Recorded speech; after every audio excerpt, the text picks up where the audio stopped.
Shalom Bapak Ibu dan Saudara yang saya kasih dalam Tuhan Yesus Kristus. Firman Tuhan pada hari Minggu ini diambil dari pembacaan 1 Petrus pasal 1 ayat 3 sampai ayat 12 dengan tema iman dan pengharapan dalam penderitaan. Saudara yang saya kasih dalam Tuhan Yesus Kristus, kita pernah mendengar ungkapan tidak ada kemuliaan tanpa salib. Tidak ada kemuliaan tanpa salib. Hal ini terjadi dalam pribadi Yesus Kristus.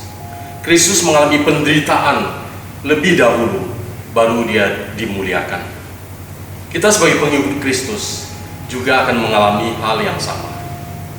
Bukankah dikatakan bahwa kita yang mengikut Yesus pun akan mengalami penderitaan?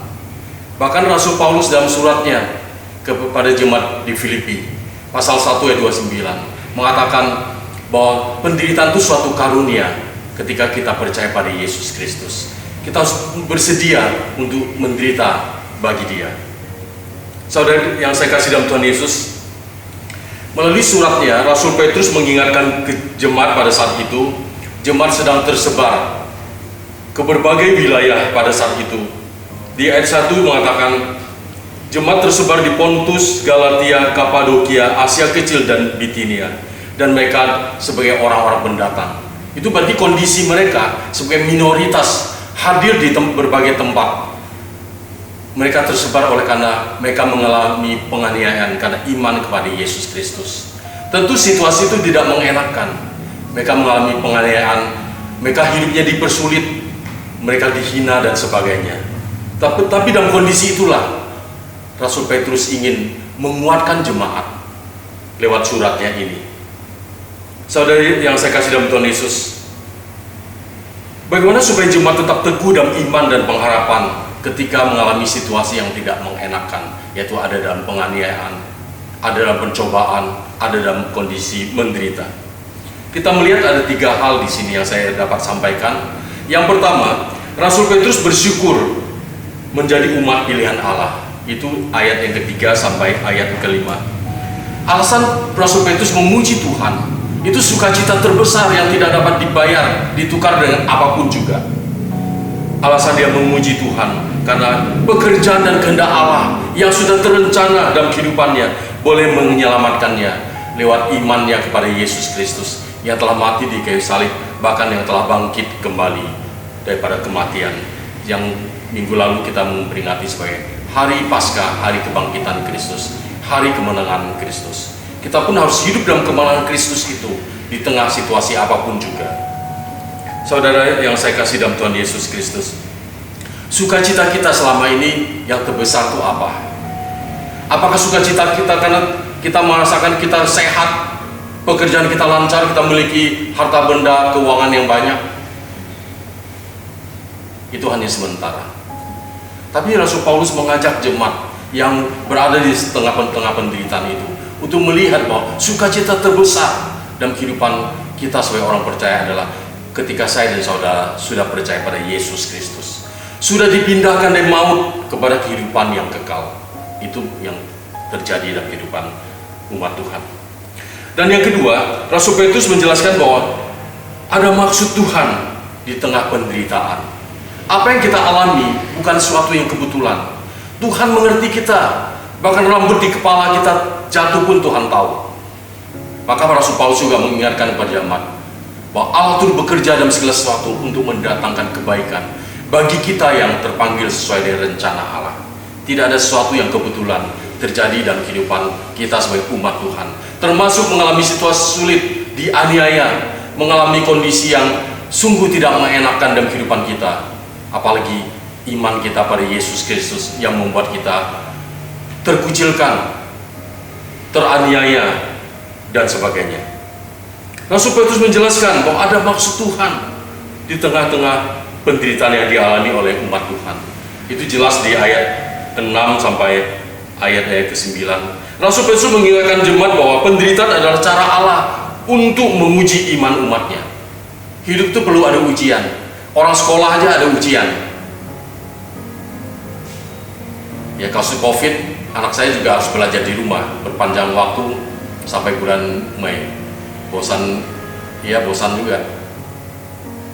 Dan kemarin belajar sekian lama ada ujian online, ya. Nggak tahu hasilnya bagaimana. Jadi guru ingin tahu sejauh mana muridnya boleh bertumbuh dalam pengetahuan dan naik level. Tuhan juga ingin tahu kondisi iman kita. Gampang kita mengatakan, aku mengasihi Engkau Yesus dengan segenap hatiku. Rasul Petrus juga pernah mengatakan, sekalipun temanku goncang imannya Tuhan, aku tidak, sekali-kali tidak akan menyangkal Engkau.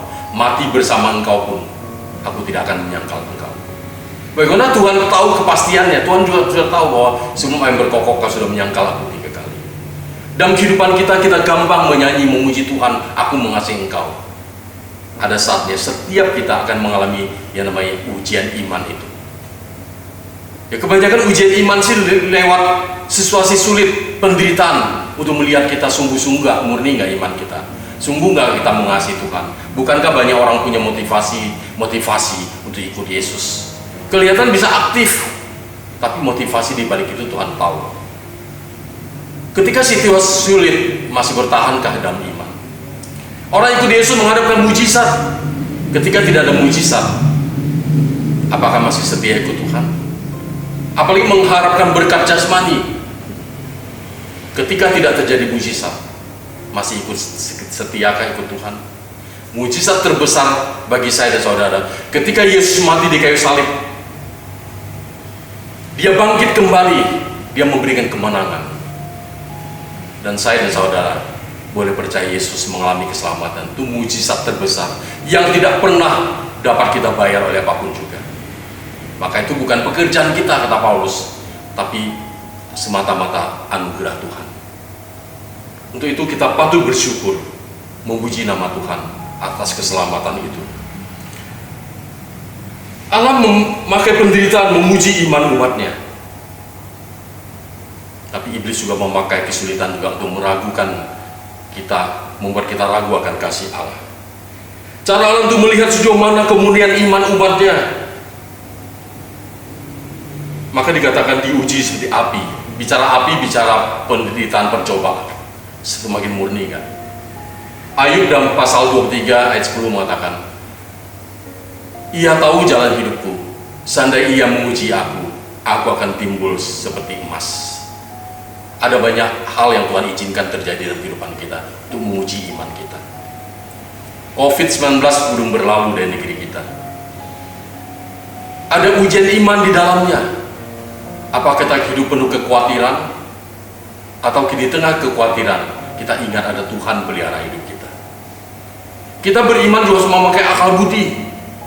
Bukan matanya, ada Tuhan, ngapain takut sama COVID.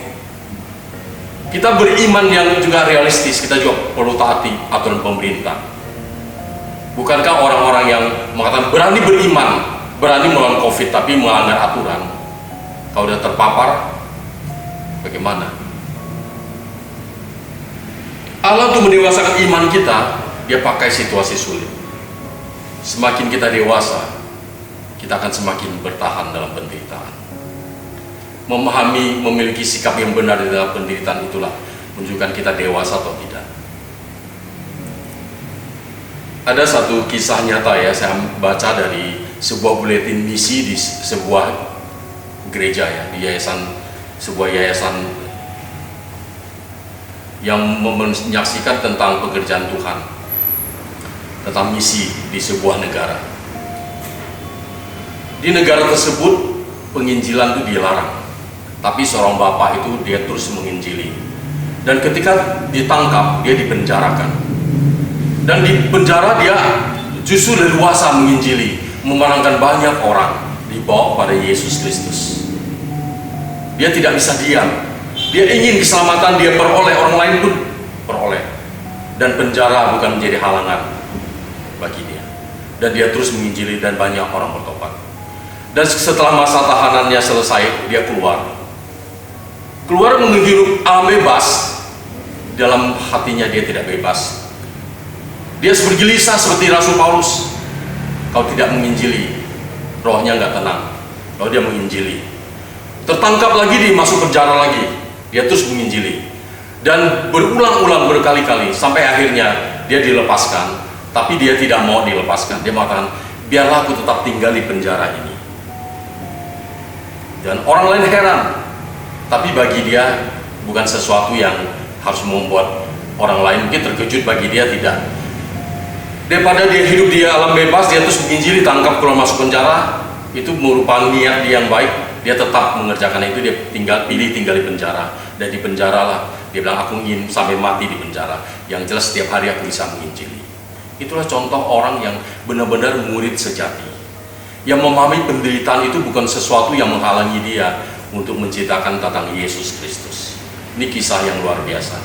Yang paling tidak kita dimotivasi iman keberanian kita dalam Tuhan, mendoakan orang demikian yang dipakai Tuhan luar biasa dalam pekerjaan Tuhan.